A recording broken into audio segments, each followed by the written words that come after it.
Edubot, kembali di Edu Podcast bersama Kak Yuna dan Kak Vina yang akan membahas segala informasi tentang perkembangan teknologi. Nah, pada episode kali ini kita akan membahas tentang perkembangan teknologi, ancaman atau peluang.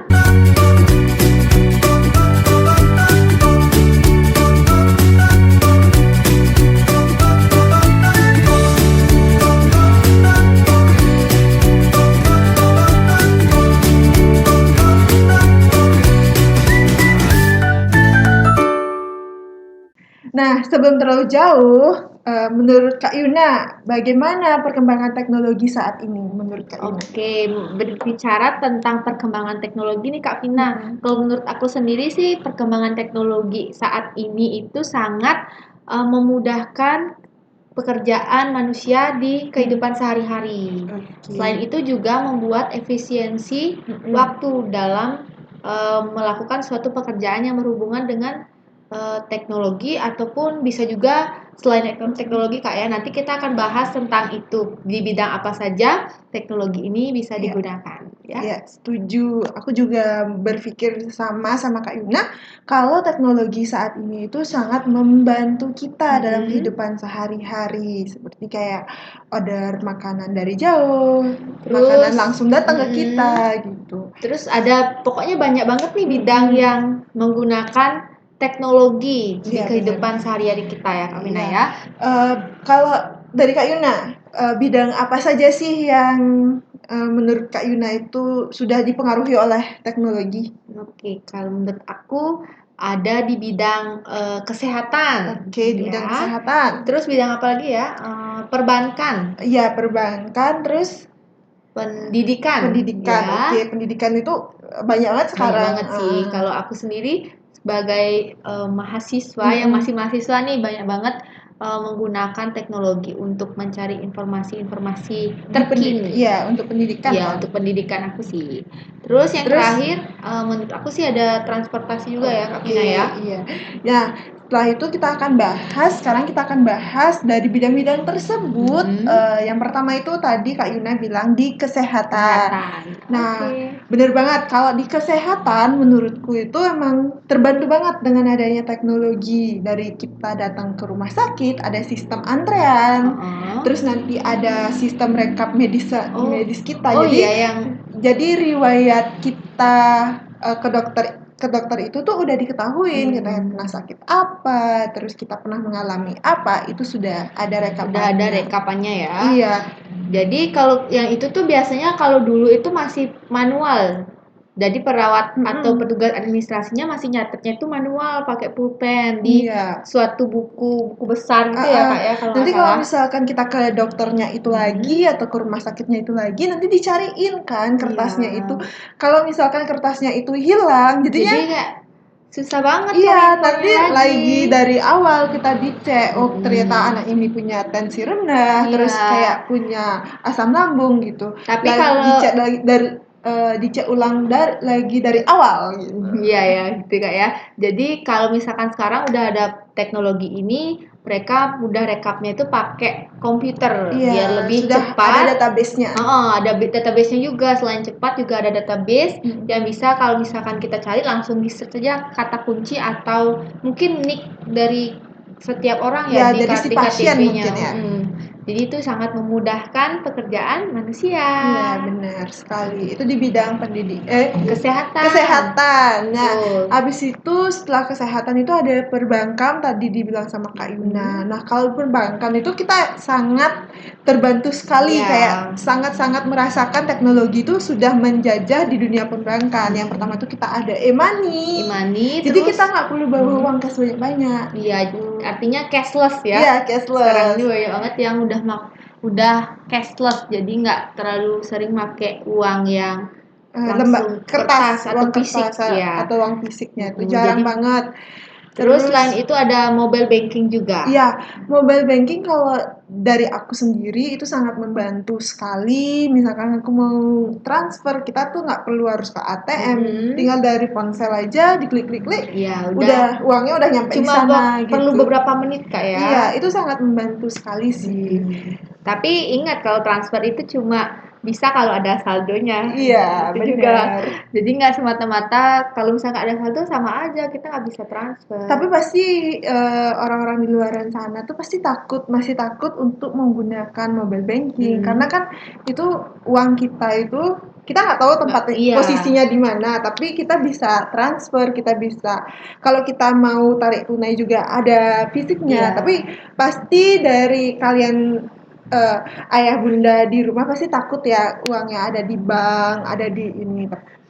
Cuman kalau misalkan udah sering make, pasti lama-lama jadi kayak terbiasa dan berani sih untuk nyoba. Iya. Kayak aku sendiri, aku baru-baru ini sih baru berani make ini mobile banking Kak. Dulu itu benar-benar pas masih SMA, jadi masih pikirannya itu belum luas, belum berani untuk nyoba pakai belum tahu sistemnya nggak sih kita iya sih kayak itu gara-gara nggak tahu informasinya ya. Iya, kadang-kadang kan kalau orang tua tuh uangnya di bank terus kayak nanti dibelanjain uangnya sama petugas banknya kayak gitu kan pikirannya. Ada yang masih berpikir kayak gitu. Tapi sebenarnya itu udah masuk ke saldo kita kan udah dapat nomor rekening, jadi di rekening kita tuh uangnya sudah masuk. Jadi itu termasuk salah satu perkembangan teknologi Kak ya. Iya. Dan juga misalkan masih kita bawa cash, biasanya kalau misalkan uangnya masih kita taruh di dompet atau misalnya uangnya lumayan banyak nih. Kalau zaman-zaman dulu kan ditaruh di bawah bantal tuh Kak. Takutnya nanti uangnya bisa hilang atau bisa dimakan rayap juga. Iya, atau uangnya kotor. Iya sih, makanya kalau misalkan masukin ke m-banking itu lebih aman sih menurut aku untuk fisik uangnya. Tapi kalau masalah anak muda, itu kan anak muda zaman sekarang tuh pasti banyakan yang cashless, nggak bawa uang cash. Terus datang ke satu restoran, tiba-tiba nggak ada apa namanya? Kiris, gimana ya bacanya? Kris dibacanya Kris. Kalau aku biasanya kiris sih. Iya, aku biasanya juga kiris, tapi yang benar itu adalah Kris. Oh, Kris. Jadi kalau di restoran itu enggak semua restoran itu menyediakan Kris kan, tapi anak muda zaman sekarang itu kadang-kadang lupa bawa cashless gitu. Kok lupa bawa cashless? Lupa bawa uang cash maksudnya. Iya, jadi mereka lebih memanfaatkan cashless. Iya. Itu kadang aku sering banget sih kayak gitu Kak, terus kayak bingung harus bagaimana jadinya. Iya, jadinya terpaksa narik dulu ke bank. Iya, kadang-kadang tuh kan kita terlena ya sama perkembangan teknologi. Kita menggampangkan segala hal gitu. Jadi kalau misalkan kita mau ke suatu tempat nggak usah tarik tunai dulu deh. Kita ke sana aja pasti ada krisnya di sana. Tapi ternyata mindsetnya udah kadung kayak gitu kan. Kadung kayak gitu. Terus kayak sampai sana tuh ternyata nggak ada kris. Terus jadinya kayak sampai sana ngangong-ngangong. Jadinya agak menahan malu Kak ya. Iya, tapi untuk usaha-usaha coffee shop udah diwajibin sih harus ada kris. Biasanya udah semua sih Kak, semua pakai kris Kak ya. Iya. Dan apalagi ya biasanya aku kalau misalkan aku pakai uang cash atau aku narik dulu itu biasanya lebih boros tahu Kak. Iya. Kalau Kak gimana? Kalau aku sih sama aja sih kayaknya. Sama aja ya. Soalnya kadang tuh kan kita perlu, tapi nggak banyak sih biasanya kalau uang cashnya, paling cuma beberapa aja di dompet kayak di kebutuhan kita bayar parkir. Iya sih. Kita tuh kasihan biasanya tiba-tiba mau bayar parkir tapi nggak punya uang cash gitu. Tapi sekarang di Denpasar itu udah ada beberapa yang bawa QR untuk kita bisa kris gitu loh. Tukang parkirnya? Iya. Jadi sampai tukang parkir pun sudah memanfaatkan teknologi untuk mencari nafkah kayak. Iya, kan tinggal di-scan aja. Lebih gampang gitu. Jadi untuk yang perbankan itu lumayan banyak ya fungsinya. Terus abis itu ada pendidikan. Nah, di pendidikan ini teknologinya tuh menurutku nggak ada habisnya sih. Iya. Kayak ada aja yang kita bisa akses. Misalkan dulu zamanku SMP itu belum ada e-learning. Oh iya ya, e-learning. Tiba-tiba ada COVID. ada COVID-19 itu semua dirumahkan, ada e-learning, terus abis itu kita bisa menggunakan Google Classroom, Iya, Google Classroom. untuk pembelajaran kita gitu. Biasanya di sana bisa upload materi juga, Iya, kita kayak materi, terus ada soal juga dikasih sama guru. semua tuh bisa tektokan pun sama guru tuh bisa melalui itu, melalui e-learning atau aplikasi-aplikasi pendidikan Kak ya. Jadi selain itu juga pendidikan kalau dulu pas masih zaman SMA, kalau aku sih pas SMA, SMP itu kalau nyari info itu masih cari di perpustakaan. Jadi dibaca buku-buku dulu di perpustakaan atau baca buku yang udah dikasih sama sekolah aja. Kalau sekarang ini udah bisa kita langsung aja search di Google. Jadi itu termasuk perkembangan teknologi ya? Iya, itu termasuk perkembangan teknologi. Selain itu kalau misalkan di Google kita juga bisa cari jurnal, keperluan untuk kuliah itu jurnal, terus apa lagi Kak? Biasanya e-book itu e-book, sih terus sebenarnya. PowerPoint juga Kak ya. Jadi pendidikan itu banyak banget ininya sih, apa namanya? Manfaat dari perkembangan teknologi di dunia pendidikan. Oh iya Kak, lagi satu nih contoh dari perkembangan teknologi di bidang pendidikan itu salah satunya di les Educoding kita nih. Oh iya benar, di les Educoding kita selain menyediakan privat ke rumah yang saat sekarang ini wilayah yang kami jelajahi. Iya, wilayah yang sudah ada Educoding yang privat ke rumah itu cuma ada di Bali, Surabaya, dan Depok. Nah, di luar daerah tersebut kita menyediakan kelas online. Nah, kelas online ini itu nanti kita menggunakan Zoom atau Google Meet biasanya dari tutor-tutor.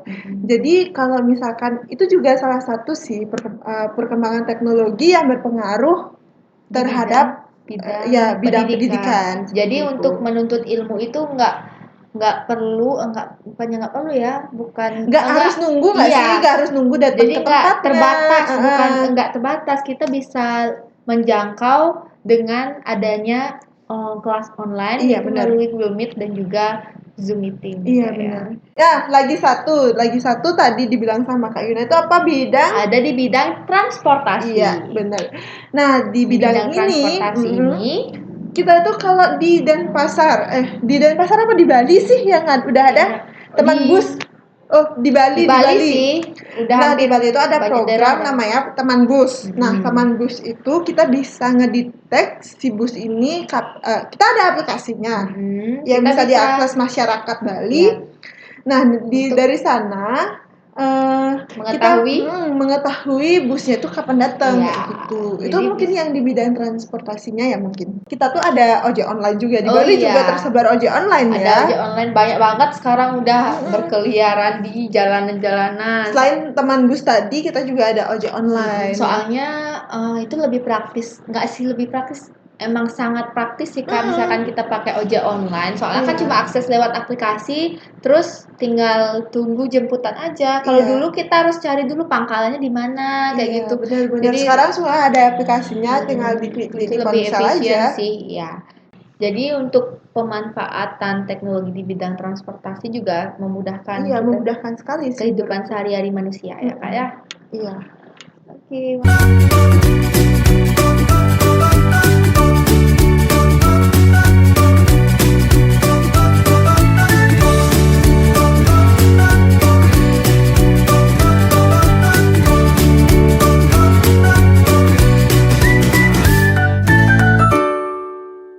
Oke, di next kita akan membahas tentang perkembangan teknologi ini, ancaman atau peluang sih Kak Vina, menurut Kak Vina gimana nih? Kalau menurut aku sendiri, perkembangan teknologi ini ada ancamannya, ada juga peluangnya. Nah, kalau dari segi apanya dulu nih mau dibahas? Segi peluang dulu deh. Ya.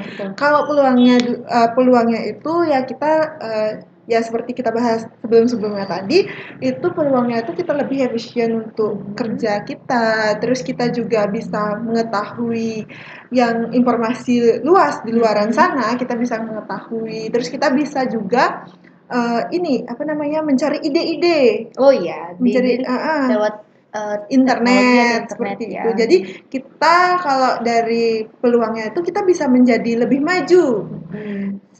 Tapi itu harus diimbangi dengan penggunaan internet yang positif.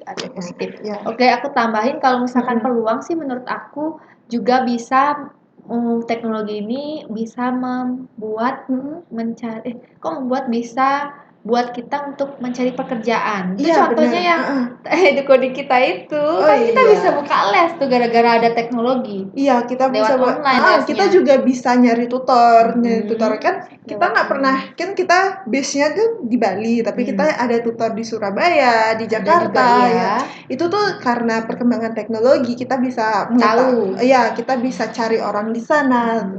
Iya, tanpa kita harus jauh-jauh ke sana untuk nyari yang siapa ya yang ada siapa yang mau jadi tutor di sini gitu. Kita bisa share lewat online. Jadi itu salah satu peluang bisnis sih, termasuk nggak sih Kak? Iya, bisnis. Iya, peluang bisnis untuk perkembangan teknologi ini. Iya. Nah, di EduCoding sendiri kita ada program namanya itu pelatihan untuk mengajar anak. Oh iya, pelatihan tutor ya Kak? Iya, pelatihan tutor untuk mengajar anak. Jadi untuk kalian yang ingin mengajar atau ingin berminat untuk menjadi tutor, itu bisa ikuti pelatihan kami. Nanti ada link di bawah ini ya. Ya, infonya ada di bawah ya Kak ya. Kayaknya di IG EduCoding juga ada ya. Iya, di IG-nya EduCoding juga ada. Bisa banget tuh kepoin juga di EduCoding. Iya, di Instagram.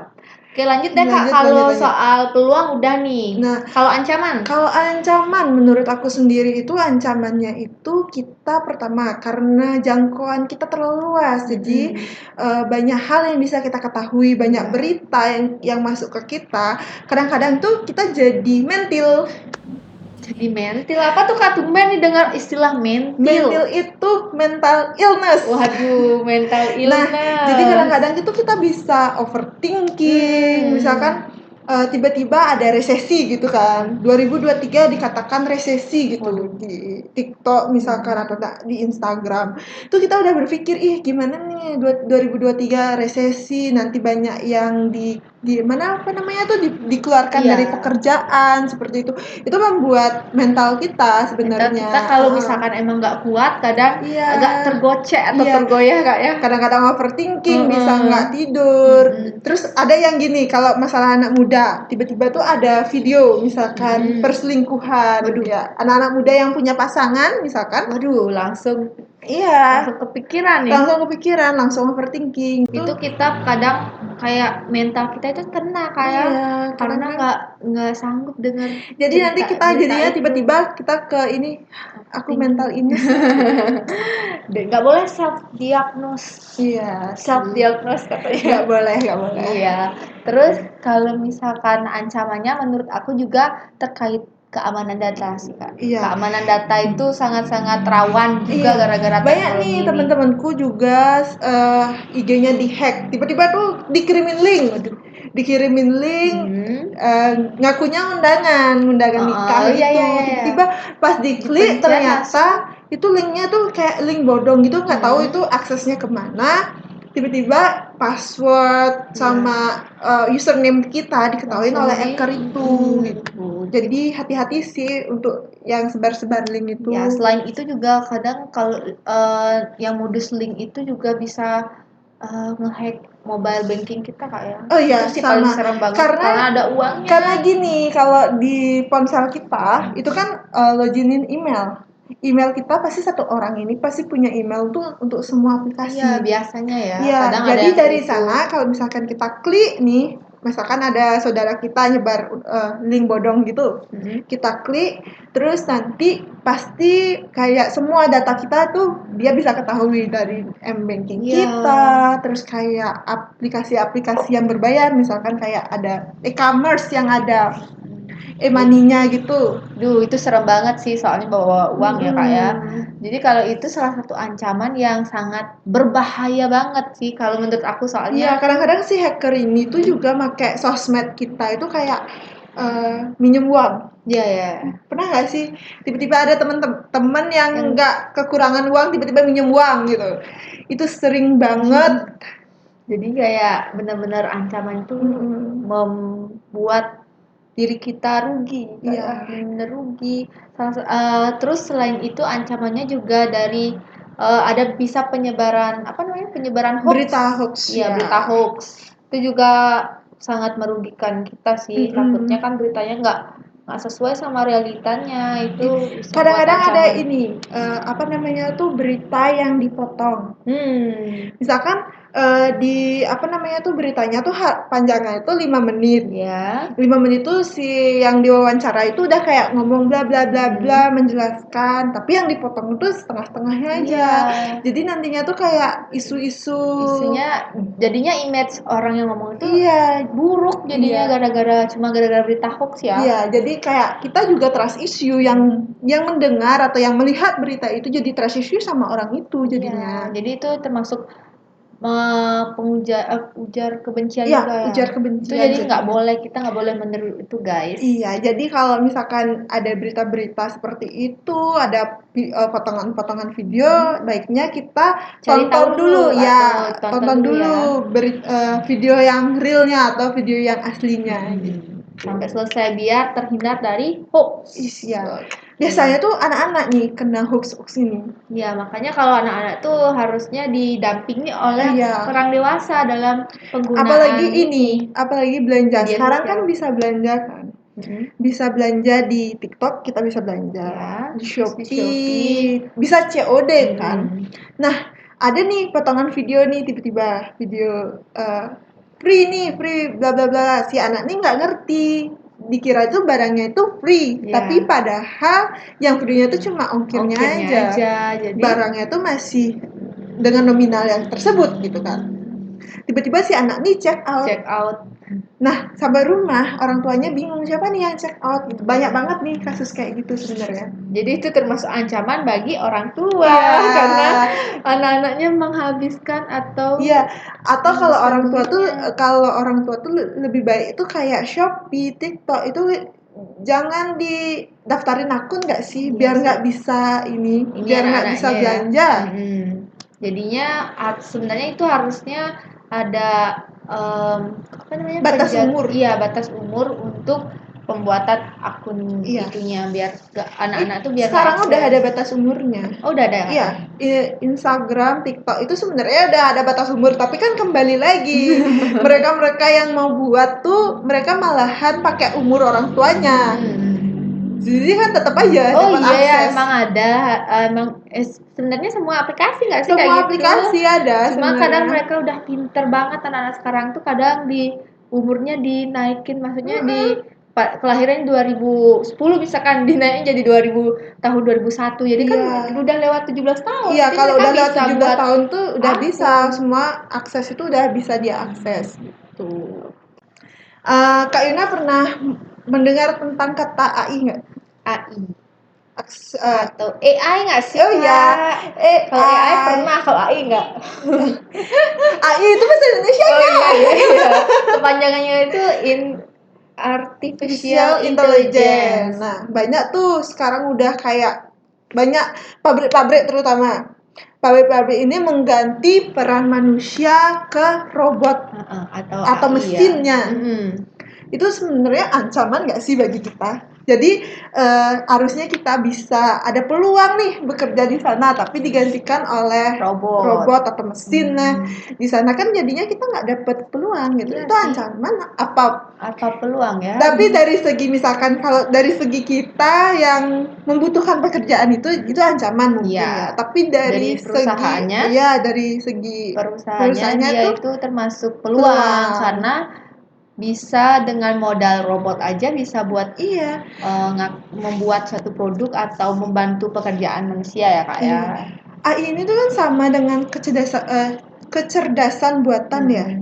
Jadi banyak banget tuh sekarang AI. Tahu nggak sih yang ini yang di Jerome Pauline kacamata yang ada kameranya tuh? Yang itu termasuk AI juga Kak ya? Itu termasuk AI menurutku, kayak hebat banget sih, kepikiran banget buat kacamata terus ada kameranya. Jadi itu termasuk AI yang membuat kita efisien banget. Jadi kalau kan biasanya kalau kita bawa kamera nih, kalau HP-nya itu bukan merek buah-buahan, itu biasa bergetar kan? Getar. Jadi stabilizernya itu kurang. Iya, stabilizernya kurang biasanya. Terus kalau Tapi pakai kalau kacamata itu biarpun nggak dari merek buah-buahannya itu, kalau kita pakai ya udah bagus banget bagus, hasilnya kan. bagus hasilnya. Aku lihat sih jernih banget sih Kak. Iya. Jadi Di Fuji ya, di Fuji pakai terus Jerome. Oh iya ya, Fuji juga pakai. Jadi AI itu benar-benar sekarang ini banyak banget yang masih sih baru mengenal AI kalau di daerah kita ya Kak ya. Iya. Karena dan juga banyak yang ngadain workshop atau seminar-seminar tentang AI untuk memperluas informasi tentang AI. Nah kemarin itu sempat ada yang viral itu loh, yang AI tiba-tiba tuh kan kita foto kayak gini nih misalkan, tiba-tiba dirubah di aplikasi. Oh iya, yang jadi ini ya, jadi gemoy gitu ya? Iya, jadi gemoy. Terus tapi itu bagus sih hasilnya Kak menurutku. Iya, menurutku juga bagus itu. Kayak termasuk AI juga. Hebat banget ya, yang mikirin apa namanya ide, terus bisa buat kayak gitu, itu hebat banget sih menurutku. Oke. Tapi kita juga punya ini contoh video kayak Iya, kita video punya apa ya? Video tentang kecerdasan buatan atau AI. Coba dilihat dulu. Coba ditonton Check it dulu. out. Kita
Oke, jadi itu salah satu video dari AI atau kecerdasan buatan keren banget kan? Itu bisa kayaknya bisa berfungsi beberapa tahun ke depan deh Kak. Terus-terusan itu akan kepake kayaknya. Iya, benar. Nah, jadi kesimpulannya yang kita bisa tarik nih, kita harus tarik benang merah nih. Kita tarik benang merah. Jadi kesimpulannya perkembangan teknologi itu apa tadi? Ancaman atau peluang? Ancaman atau peluang. Nah, kalau dari aku sih bagaimana kita menyikapi ya. Kalau misalkan kita menyikapinya dengan baik, kita menggunakan teknologi dengan baik, dengan kita menggunakan internet positif, itu tuh peluang buat kita. Tapi kalau misalkan kita buatnya untuk segi negatif atau untuk perbuatan-perbuatan yang tidak bagus, itu termasuk ancaman kayak. Iya, benar. Jadi termasuk dari diri kita sendiri. Iya, dari diri kita sendiri sebenarnya itu. Jadi kita harus menyikapi dengan baik, kayak menerima video berita atau video gitu.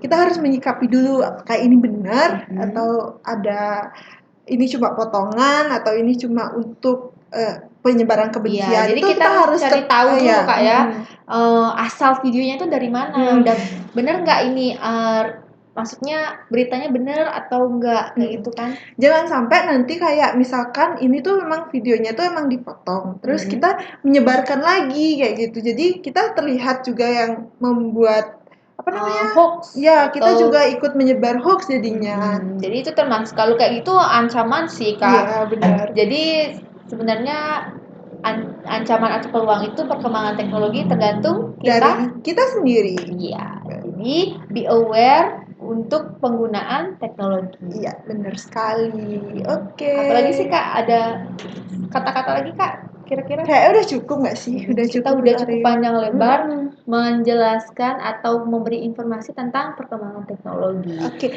Bagi teman-teman EduBot atau ayah bunda yang mau kita, maksudnya punya pertanyaan atau punya topik yang pengen dibahas nih sama kita, bisa tulis di kolom komentar. Dan juga masukan atau saran untuk kita berdua ya, agar kedepannya lebih baik lagi, agar Edu Podcast mampu memberikan dampak positif untuk teman-teman EduBot, ayah bunda yang ada di rumah. Oh iya, benar sekali. Oke. Udah kan? Udah cukup? Ya, oke. Kita tutup. Jangan lupa like, comment, share, dan subscribe. Biar kita lebih semangat lagi ngontennya. Oke. Saya Kak Vina. Saya Kak Yuna. Pamit undur diri. Bye-bye. Bye-bye. Thank you. Thank you.